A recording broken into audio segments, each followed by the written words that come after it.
Face au déchaînement de la violence, les derniers journalistes internationaux ont quitté Mariupol. Gulliver Krag, bonjour. On vous retrouve à Lviv, la grande ville de l'ouest de l'Ukraine. Vous avez pu rencontrer des rescapés de Mariupol.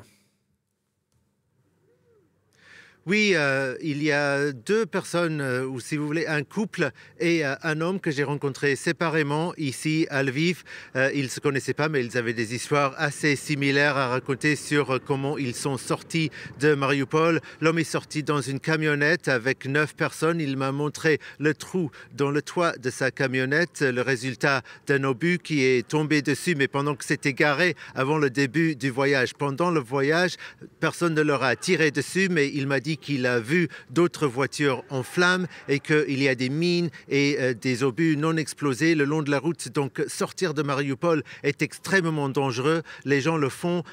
Le couple m'a dit la même chose, uniquement parce qu'ils estiment que rester, c'est encore plus dangereux que de sortir. Et les histoires de ce qu'ils ont vécu à l'intérieur de Mariupol sont tout simplement horribles. Pire que le pire film d'horreur que je puisse imaginer, m'a dit une femme dans le couple qui est sortie avec leur enfant de 7 ans. Ils ont aussi raconté comment l'enfant dessinait à l'aide des bougies dans le sous-sol où ils habitaient pendant plusieurs jours parce qu'il n'y avait pas d'électricité, des dessins relatifs à la guerre et aussi le mot enfant que les Ukrainiens leur avaient instruit, les militaires ukrainiens leur avaient dit de mettre très clairement sur la voiture pour alerter qu'il y avait des enfants à bord de cette voiture. C'était des gens qui étaient évidemment très traumatisés par ce qui s'est passé et aussi très très en colère contre non seulement Vladimir Poutine mais la Russie tout entière. C'est ce qu'ils ont voulu souligner.